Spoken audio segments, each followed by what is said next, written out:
Hello, this is Rohini Rathore again, and today I want to start a brand new video series on the topic of money and how the way we think about money will actually impact whether money flows into our lives or not.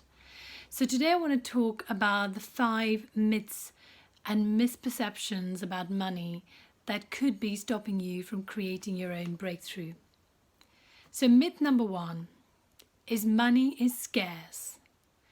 And we've grown up with this. Some of us may have been told as children that, money doesn't grow on trees, money is hard to come by, and therefore you need to be very careful around money. So if you resonate with that, chances are that is somewhere in the back of your mind influencing your behavior around money. So I'm going to tell you today that that is not true. Money is abundant, and in fact there are central banks around the world who actually create more money when there is more activity that can be supported with this extra money. So it is definitely not scarce. Myth number 2 is that money is the root of all evil. And if you're someone who actually thinks that anyone who makes a profit or who asks for more money is greedy, then chances are deep down you have made the connection between money and evil. So again, I would suggest to you that this is not true, because money is simply a tool. It's a tool just like a hammer or a knife. You could use a knife to cut vegetables, cut fruit, cut food up to cook a nice meal, or you could use a knife to hurt somebody. It's the same with a hammer. You could build something beautiful with it, or you could cause someone harm. If you have money in your hands, you are the person who decides how you are going to use that money. Money per se is neither good nor evil, simply a tool. Third myth is that time is money. And this is the one that we hear most often, and it's the one that really, really annoys me, because it is so untrue. Because it's equating two things that have absolutely no equal value, in my opinion. Because money is, as I said, is abundant. You can earn it, you can win it, you can save it, you can even invest it so it grows into something more than you had originally.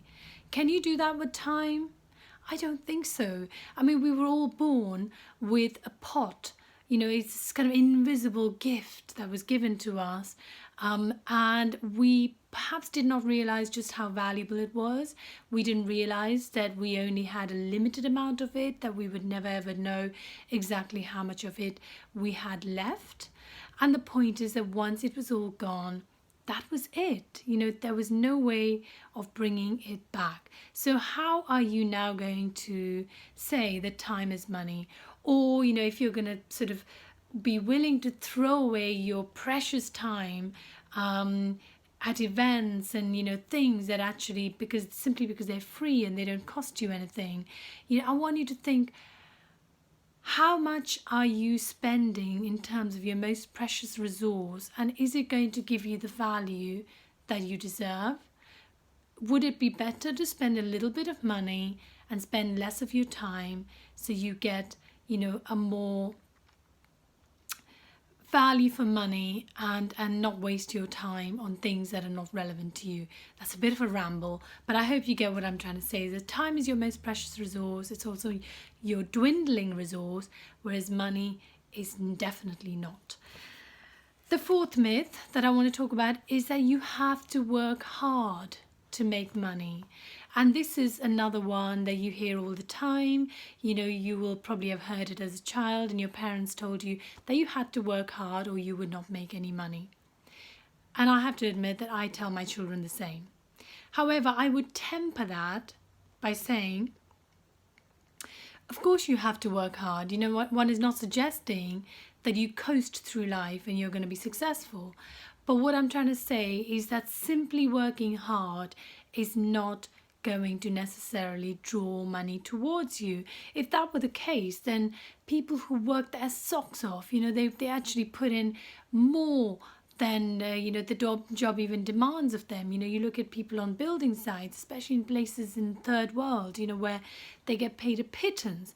You look at people in the healthcare sector, people who are carers, people who do stuff for no money at all, whether they're carers in the family, or a mother who looks after her family without actually being paid for it.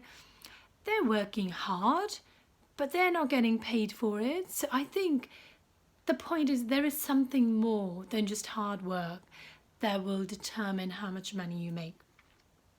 The fifth and final myth is that you have to be rich if you're ever going to be wealthy. And a number of people will sort of use being rich and being wealthy synonymously, but I think there is a subtle difference between the two.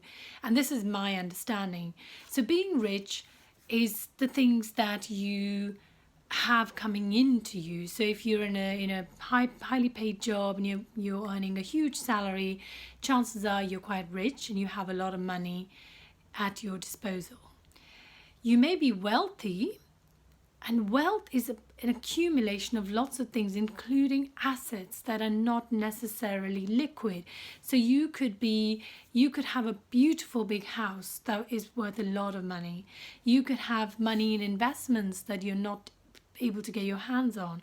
And the accumulation of all of that is your wealth. Whereas, your income is the money that is at your disposal.